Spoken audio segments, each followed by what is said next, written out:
कोल्हापुरातील मंगळवार पेठेतल्या दैवेद्य समाज बोर्डिंगच्या सभागृहात ओबीसी समाजाचा मेळावा आयोजित करण्यात आला होता। मेळाव्याला ओबीसी बहुजन पार्टीचे राष्ट्रीय अध्यक्ष प्रकाश शेंडगे यांची प्रमुख उपस्थिती होती।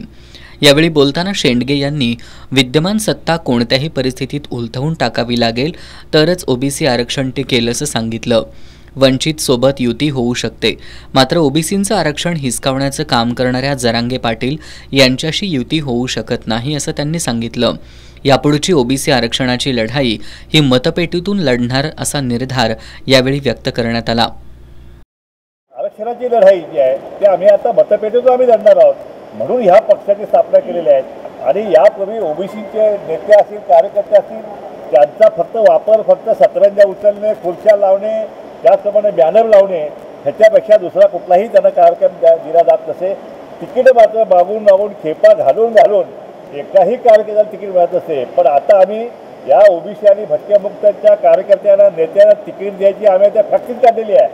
त्यामुळे आता त्यांना तिकिटाचा काय प्रश्नच नाही आहे।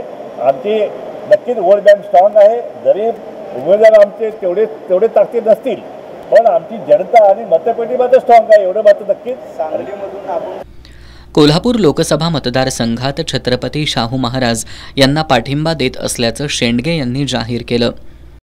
कोल्हापूरमध्ये ज्याने आम्हाला आरक्षण दिलं त्या छत्रपती शाहू महाराजांचे वंशज राजे छत्रपती शाहू महाराज या ठिकाणी उभा आहेत आणि त्यामुळे त्यांच्या विरोधात जे आहे ते आम्ही त्यांचे मावळे आहेत। 18 पगड जमातीला घेऊन शिवाजी महाराजांनी या ठिकाणी राज्य केलेलं आहे। शाहू महाराजांनी आम्हाला आरक्षण पहिल्यांदा या देशात दिलं।